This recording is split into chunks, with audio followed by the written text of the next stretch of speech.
The impeachment trial for Texas Attorney General Ken Paxton starts next week. That's right. 25 News Now Sunrise anchor Carolina Astrain caught up with Texas Tribune Capitol reporter Renzo Downey for a preview.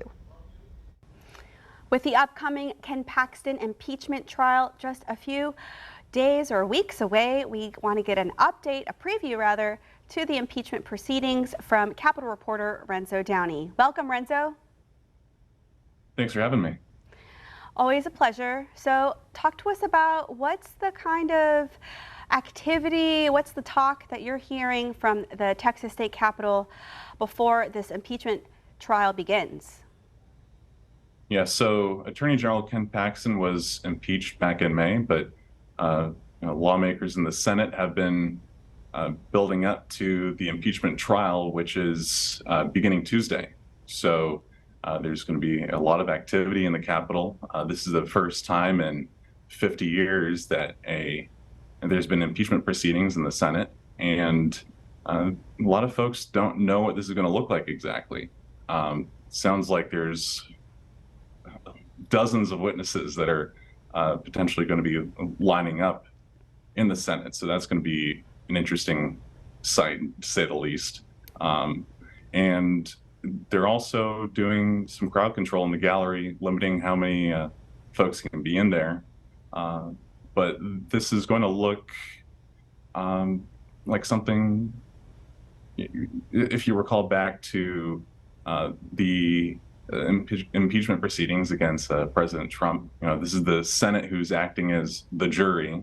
The House is, brought these charges against Ken Paxton, and it's going to be up to senators to decide whether to acquit, whether to convict him, or they could even dismiss the charges. That's something that folks are curious if that's going to happen on Tuesday.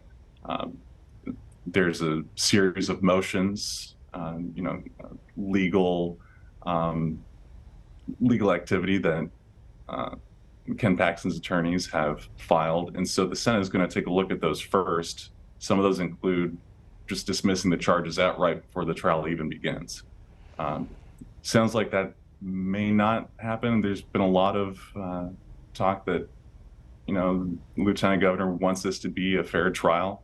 Does that mean hearing out all the evidence first? Possibly. So there's a lot of unknowns here. And speaking of fairness, will his wife, Senator Angela Paxton, will she be recusing herself from these proceedings since, they're married? Yeah, so this is an interesting situation. Ken Paxton, his wife, is a state senator, which means constitutionally she is required to be there. Sorry, not constitutionally, that is in state law. But the Senate has, written some rules. They've laid out their ground rules for the trial, and so she is going to be required to be there, but she isn't going to be able to vote. So that means there are 31 senators, but there are 30 jurors for this trial. It's definitely going to be an interesting week to watch the trial proceedings begin and continue. I know that Texas Tribune has done an excellent job working on a series focusing on the job of Texas Attorney General and its history, and y'all have done a great job reporting on that, so I look forward to more reporting on this trial. Thank you so much, Renzo. Yeah, thanks for having me. All right, back to you at the desk.